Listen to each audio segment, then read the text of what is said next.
கத்திரிக்காய் வறுவல் எப்படி செய்கிறதுன்னு பார்ப்போம். இந்த கத்திரிக்காய் வறுவல் கண்டிப்பாக டேஸ்ட்டும் டிஃப்ரெண்ட்டாக இருக்கும், செய்முறையும் டிஃப்ரெண்ட்டாக இருக்கும். வாங்க எப்படி செய்கிறதுன்னு பார்ப்போம். இப்போ கத்திரிக்காய் வறுவல் செய்கிறதுக்கு அடுப்பில் ஒரு கடாயை வச்சுக்கோங்க. அதில் ஒரு 2 டேபிள் ஸ்பூன் அளவுக்கு தேங்காய் எண்ணெய் விட்டுக்குங்க.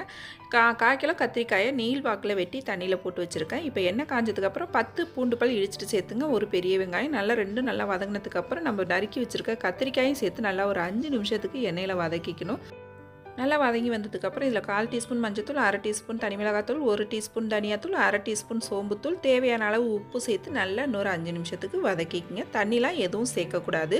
நல்லா வதங்கினதுக்கப்புறம் தேங்காயும் தேங்காய் பாலுமா சேர்த்து எடுத்து வச்சுருக்கேன். இதில் சேர்த்து நல்லா இன்னொரு 5 நிமிஷத்துக்கு வேக வச்சு எடுத்தோம்னா சூப்பரான டேஸ்ட்டில் நம்மளோட கத்திரிக்காய் வறுவல் ரெடி ஆகிடும். இப்போ பாருங்கள், தண்ணிலாம் நல்லா வற்றி வெந்து வந்துருச்சு. நம்ம ஊற்றின தேங்காய் பாலில் நல்லா இது வெந்து வந்துருச்சு.